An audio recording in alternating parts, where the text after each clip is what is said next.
Salutare, dragi colecționari, și bine ați revenit pe canalul meu. Astăzi vă prezint numărul 8 al colecției Mașini de Legendă, o colecție scoasă de către Diagostini la scara 1.43. Modelul pe care îl vom prezenta astăzi este Dacia 1300. Ca de fiecare dată primim macheta și revista. Un aspect care mi-a atras imediat atenția, încă de când am cumpărat revista, este faptul că pe copertă avem un model de culoare galbenă, iar macheta pe care o primim este de culoare albastră, un turcoaz mai exact.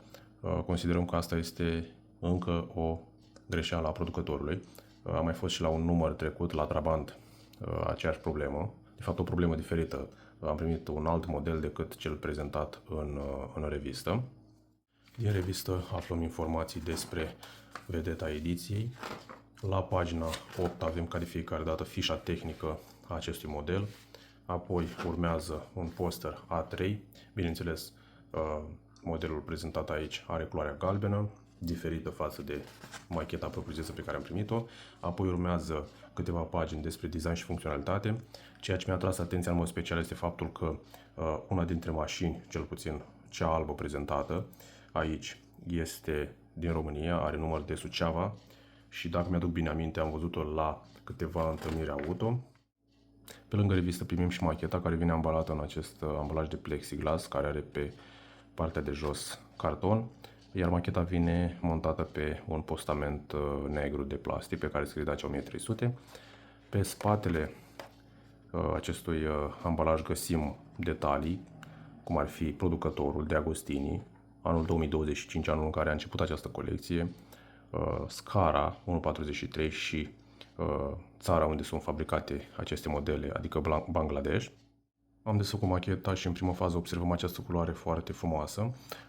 Această culoare a fost folosită și în prima ediție a acestei colecții, dar pe alt model, pe modelul 1320, dacă nu mă înșel, Dacia 1320 a fost atunci, iar Dacia 1300 avea culoarea roșie. Începem prezentarea machetei și observăm în primul rând aceste jante foarte interesante. De ce zic acest lucru? Pentru că avem acest capac din mijloc cromat, iar restul jantei este de culoare argentie.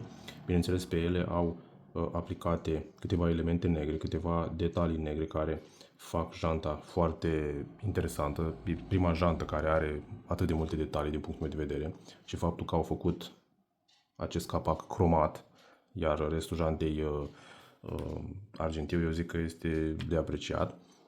Bineînțeles, jantele sunt încălțate cu anvelope de culoare neagră.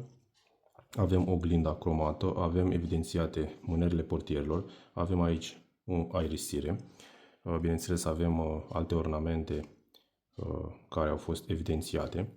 Pe partea din față avem această bară cromată cu aceste două tampoane negre. Avem suportul numărului de matriculare pe care scrie Dacia 1300.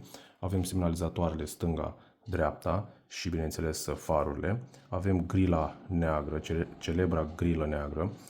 În mijloc avem sigla Dacia și, bineînțeles, această grilă neagră are marginea argintie.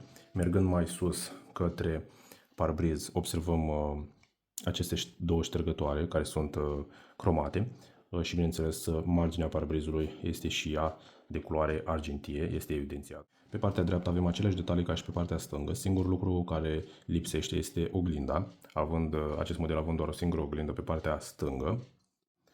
În partea din spate observăm bara cromată cu aceste două tampoane. Observăm aici toba de eșapament, suportul numărului de matriculare pe care scrie Dacia 1300, bușonul de la rezervor este și el evidențiat, avem stopurile și semnalizatoarele, avem un decal Dacia 1300 și, bineînțeles, aici mai avem un ornament care este și el evidențiat, iar luneta are, bineînțeles, marginea evidențiată.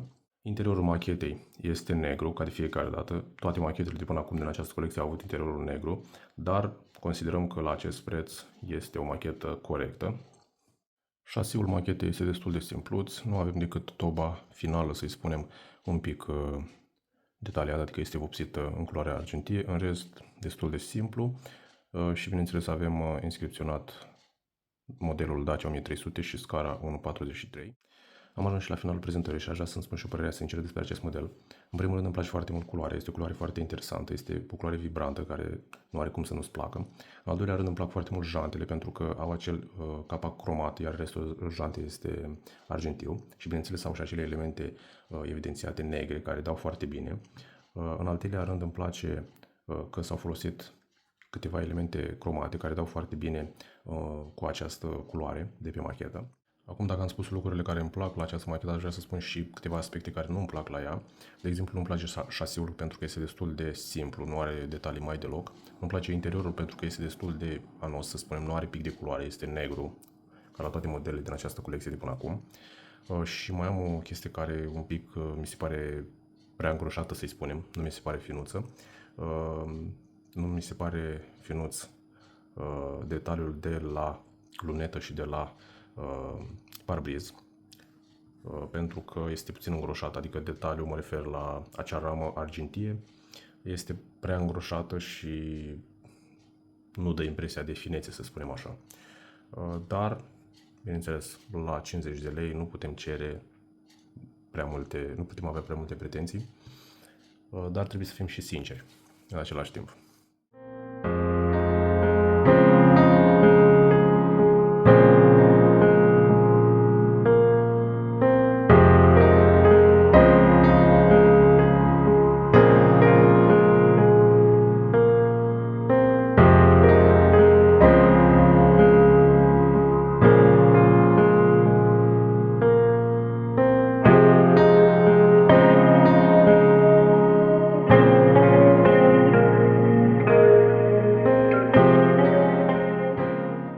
Dacă v-a plăcut prezentarea, puteți lăsa un like, un comentariu și vă puteți abona la canalul meu.